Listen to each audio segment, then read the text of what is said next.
بعض مفسرین نے نیند کے بارے میں یہ بھی فرمایا کہ نیند جو ہے موت کی بہن ہے. موت کی بہن یہ موت جیسی کیسے ہے کہ بس انسان کا سانس چل رہا ہوتا ہے، آنکھ بھی بند ہے، اس کے سامنے آپ کتنی بھی گفتگو کریں، اگر وہ گہری نیند میں ہے اسے کچھ پتہ نہیں چلے گا. اس کے علاوہ وہ اٹھ نہیں سکتا، چل نہیں سکتا.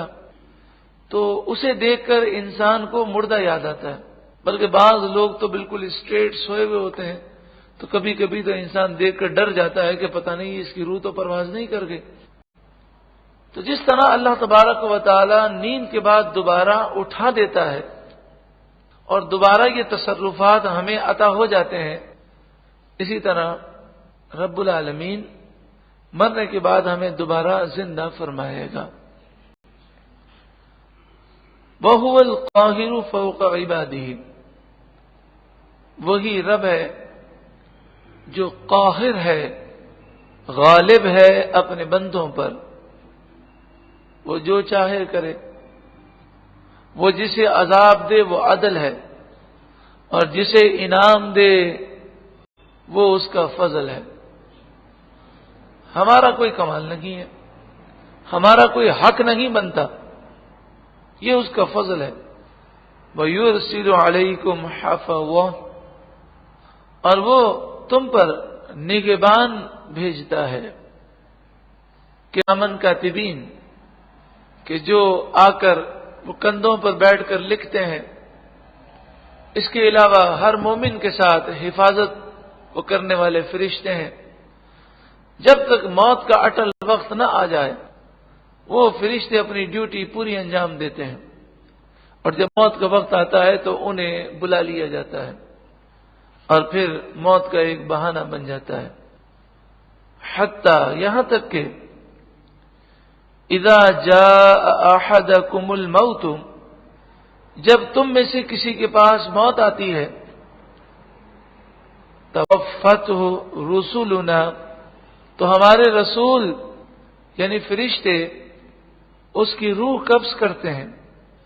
حضرت ملک الموت اور ان کے ساتھ ان کے معاونین فرشتے. وہم لا یفرطون، اور وہ کوتاہی نہیں کرتے. یہ مت سمجھنا کہ وہ آئیں گے سستی کریں گے. دنیا کے مزدور یا دنیا کے جو خادم ہوتے ہیں وہ کبھی کام کاج میں سستی کر جاتے ہیں. یہ فرشتے ایسا نہیں کرتے، جو رب کا حکم ہے وہی کرتے ہیں. تو موت جس دن ہے اس دن موت ضرور آئے گی، اس میں ایک سیکنڈ کی بھی تاخیر نہیں ہوگی. ثم ردوا الی اللہ، پھر وہ لوٹائے جائیں گے اللہ کی طرف. مولاہم الحق، وہ ان کا سچا مولا ہے، سچا مالک ہے. دنیا کے اندر تو ایک ملک کا بادشاہ ہو، وہ ناراض ہو جائے تو بھاگ کر دوسرے ملک چلے جائیں.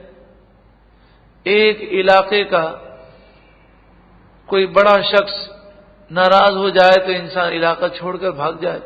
رب ناراض ہو جائے تو کہاں جائے گا؟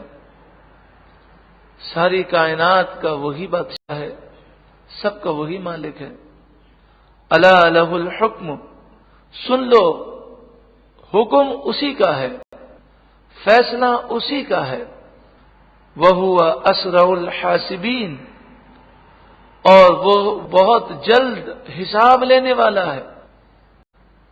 اسے گننے کی حاجت نہیں، شمار کرنے کی حاجت نہیں، کاغذ پر لکھنے کی حاجت نہیں، حساب کتاب کرنے کی حاجت نہیں. وہ ایک سیکنڈ کے کروڑویں حصے سے بھی کم حصے میں چاہے تو ساری مخلوق کا حساب لے لے. لہذا تم حساب سے بھی بچ نہیں سکتے. قل، اے محبوب آپ فرمائیے، من ینجیکم من ظلمات البر والبحر، خشکی اور تری کے اندھیروں میں کون تمہیں نجات دیتا ہے. تدعونہ، جسے تم یاد کرتے ہو، تضرعا، گر گڑاتے ہوئے، ہچکیاں بند جاتی ہیں، وخفیتاً، اور کبھی کبھی پوشیدہ پوشیدہ. چہرے کا رنگ اڑا ہوا ہے، دل گھبرا رہا ہے کسی کے سامنے اپنی پریشانی کا اظہار نہیں کر سکتے. لئن انجانا من ہذہ، اگر ہمیں اللہ نے نجات دی، لنکونن من الشاکرین، ضرور بضرور ہم شکر گزار ہو جائیں گے.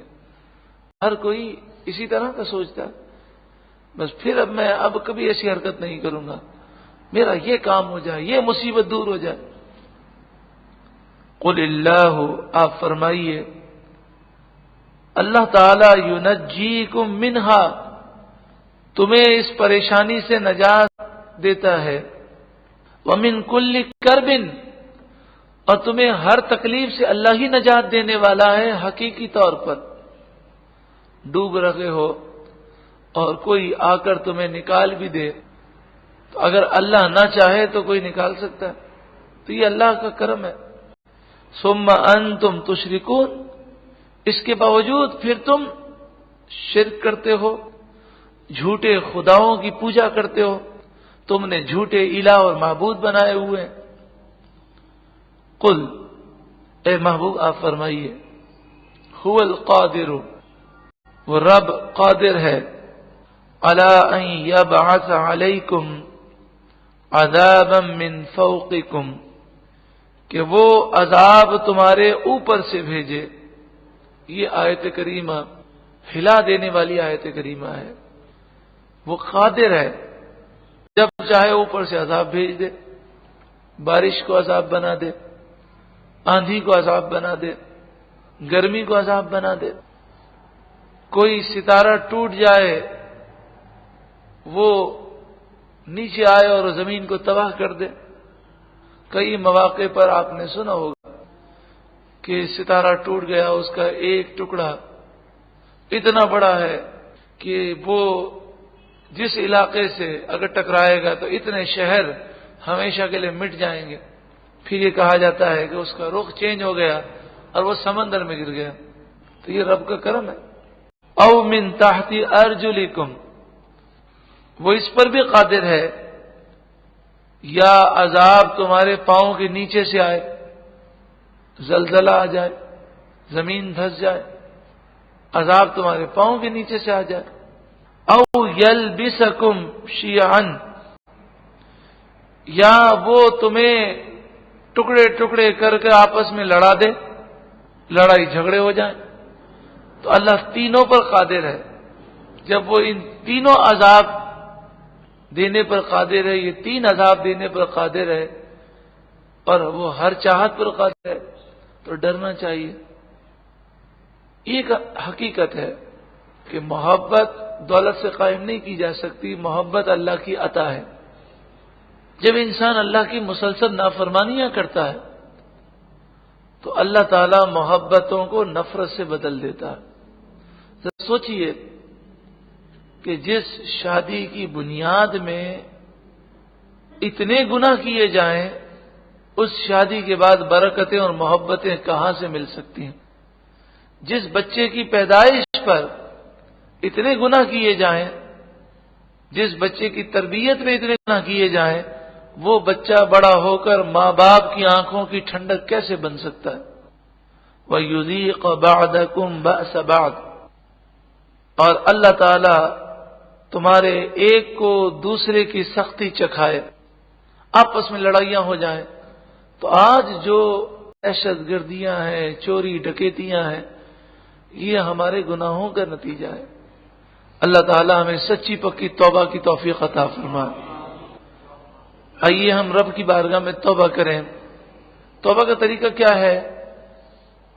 ہم اس طرح کہیں کہ اے اللہ، جو گناہ ہم سے ہوئے، جان کر انجانے میں ہم اس پر شرمندہ ہیں، اور اے اللہ ہم یہ عزم کرتے ہیں کہ آپ کبھی گناہ نہیں کریں گے. استغفر اللہ، استغفر اللہ، استغفر اللہ، استغفر اللہ، استغفر اللہ. انظر، دیکھو، کیف نصرف الآیات، کیسے ہم آیتیں پھیر پھیر کر بیان کرتے ہیں، کتنے انداز سے تمہیں سمجھاتے ہیں. لعلہم یفقہون، تاکہ وہ سمجھیں. وَكَذَّبَ بِهِ قَوْمُكَ وَهُوَ الْحَقُّ، اور اے محبوب آپ کی قوم نے اس قرآن کو جھٹلا دیا حالانکہ یہ قرآن حق ہے۔ قل، اے محبوب آپ کہہ دیں، لست علیکم بوکیل، میں تم پر وکیل نہیں ہوں، یعنی میں تمہارے دل کا ذمہ دار نہیں ہوں، میرا کام ہے تمہیں نصیحت کرنا، عمل نہیں کرو گے تم اس کے ذمہ دار ہو۔ لکل نبأ مستقر، ہر خبر کے لیے ایک وقت ہے، جو بھی کہا گیا کہ یہ ہوگا وہ ہوگا، عذاب آئے گا، گناہوں کی نحوستیں آئیں گی، لیکن اس کے لیے اللہ نے ایک وقت مقرر کیا ہے، وقت سے پہلے پتہ نہیں چلتا۔ وَسَوْفَ تَعْلَمُونَ، اور ان قریب تم جان لو گے۔ وَإِذَا رَأَيْتَ الَّذِينَ يَخُوضُونَ فِي آيَاتِنَا، اور جب تم دیکھو ان لوگوں کو جو ہماری آیتوں میں فضول بحث کرتے ہیں، یخوضون، یخوضون کا معنی غور و خوض، فضول، جس طرح آج میڈیا پر بیٹھ کر فضول نہ وہ بحث کرنے کا اہل ہے، نہ انہیں پتہ ہوتا ہے کیا بول رہے ہیں، اسی طرح دعوتوں میں، اسی طرح چوراہوں پر، اسی طرح فٹ پاتھ پر فارغ اوقات میں لوگ فضول بحث دین کے بارے میں کرتے ہیں۔ فَأَعْرِضْ عَنْهُمْ، تو تم ان سے اعراض کر لو، وہاں سے اٹھ جاؤ۔ حَتَّى يَخُوضُوا فِي حَدِيثٍ غَيْرِهِ، یہاں تک کہ وہ کسی دوسری بات میں مشغول ہو جائیں۔ وَإِمَّا يُنْسِيَنَّكَ الشَّيْطَانُ، اور اگر شیطان تجھے بھلا دے تم ان کے ساتھ بیٹھ جاؤ، تو جیسے ہی یاد آئے تو فوراً اٹھ جاؤ۔ فَلَا تَقْعُدْ بَعْدَ الذِّكْرَىٰ مَعَ الْقَوْمِ الظَّالِمِينَ، پھر یاد آنے کے بعد ظالم قوم کے ساتھ ہرگز نہ بیٹھنا۔ اس سے معلوم ہوا کہ جو گناہ گار ہیں، سیاہ کار ہیں، بد عقیدہ ہیں، بد مذہب ہیں، کافر ہیں، انہیں سمجھانے کے لیے تو جا سکتے ہیں، تبلیغ دین کے لیے، سمجھانے کے لیے تو ان کو جا کر نصیحت کر سکتے ہیں، مگر دوستی، یاری، محبت، الفت، اٹھنا بیٹھنا، ان سے ہمیں بچنا چاہیے، کیونکہ اس سے ہمیں قرآن نے منع کیا۔ فلا تقعد، تو ہرگز نہ بیٹھ، بعد الذکر، یاد آنے کے بعد، مع القوم الظالمین، کس کے ساتھ نہ بیٹھ؟ ظالم قوم کے ساتھ۔ وما علی الذین یتقون من حسابہم من شیء، ان کے حساب سے متقیوں پر کوئی پکڑ نہیں ہے۔ ولیکن ذکر، ہاں لیکن نصیحت کرنا، لعلہم یتقون، تاکہ وہ ڈریں، یعنی متقی لوگ پریشان نہ ہوں۔ اگر ان کے گھر والے بھی یا ان کے پڑوسی بھی یا ان کے رشتہ دار بھی دین سے دور ہیں تو ان کی پکڑ نہیں ہوگی، ہاں ان کا کام ہے صرف نصیحت کرنا۔ اگر انہوں نے نصیحت کر دی، اب وہ عمل کریں نہ کریں اس کے وہ ذمہ دار ہوں گے، نصیحت کرنے والا بری الذمہ ہو جائے گا۔ ہاں لیکن نصیحت میں پوری کوشش کرنی چاہیے، یہ نہیں کہ ایک دفعہ ڈھیلے انداز میں کہہ دیا، بلکہ پوری کوشش انہیں راہ راست پر لانے کے لیے ہمیں کرنی چاہیے۔ وَذَرِ الَّذِينَ اتَّخَذُوا دِينَهُمْ لَعِبًا وَلَهْوًا، اور چھوڑ دو ان لوگوں کو کہ جنہوں نے اپنے دین کو کھیل تماشا بنا لیا، انہیں نصیحت کرو، اب وہ عمل نہیں کرتے تو انہیں چھوڑ دو۔ وَغَرَّتْهُمُ الْحَيَاةُ الدُّنْيَا، اور انہیں دنیا کی زندگی نے دھوکہ دیا۔ وَذَكِّرْ بِهِ، چھوڑ دو سے مراد یہ نہیں ہے کہ انہیں نصیحت مت کرو، وَذَكِّرْ بِهِ، انہیں نصیحت ضرور کرو۔ أَن تُبْصَلَ نَفْسٌ بِمَا كَسَبَتْ، اس بات کی نصیحت کرو کہ کوئی جان اپنے گناہوں کی وجہ سے پکڑی نہ جائے، انہیں ڈراؤ کہ گناہوں کی وجہ سے جانیں پکڑی جائیں گی۔ لَيْسَ لَهَا مِن دُونِ اللَّهِ وَلِيٌّ وَلَا شَفِيعٌ، انہیں سمجھاؤ کہ اللہ کے عذاب کے مقابلے میں نہ دوست کام آئے گا، نہ کوئی سفارشی وہاں پر سفارش کرے گا اگر اللہ ناراض ہو گیا اور اس نے ایمان سلب کر لیا، موت کے وقت ایمان برباد ہو گیا تو ہمیشہ جہنم میں رہنا۔ وَإِن تَعْدِلْ كُلَّ عَدْلٍ لَا يُؤْخَذْ مِنْهَا، اور اگر تم جان چھڑانے کے لیے پورے کا پورا بدلہ دے دو، ساری دنیا بھی دے دو، تو اگر وہ جان وَإِن تَعْدِلْ، اگر کوئی جان اپنی جان چھڑانے کے لیے سارے کا سارا بدلہ بھی دے دے، لا یؤخذ منہا، تو اس سے قبول نہ کیا جائے گا. یعنی کل بروز قیامت مال دے کر تم اپنا چھٹکارا نہیں پا سکتے، اور ویسے بھی کسی کے پاس مال ہوگا بھی نہیں. اولئک الذین ابسلوا بما کسبوا، یہی وہ لوگ ہیں کہ انہیں ان کے گناہوں کی وجہ سے پکڑا جائے گا. لہم شراب من حمیم الامان والحفیظ، فرمایا ان کے لیے گرم کھولتا ہوا پانی ہوگا. وعذاب علیم، اور دردناک عذاب ہوگا. بما کانوا یکفرون، اس وجہ سے کہ وہ انکار کیا کرتے تھے. اللہ تبارک و تعالی ہمارے دلوں کو نرم فرمائے، ہمیں نصیحت کو قبول کرنے والا بنائے، اور جن لوگوں کا ذکر کیا گیا کہ گناہوں کے سبب جانیں پکڑی جائیں گی، اللہ تعالی ہمیں ان میں شامل نہ فرمائے. ہم جب اس دنیا سے جائیں تو توبہ پر، ایمان کی سلامتی پر، اس حال میں اللہ ہمیں موت دے کہ اللہ ہم سے ہمیشہ کے لیے راضی ہو گیا.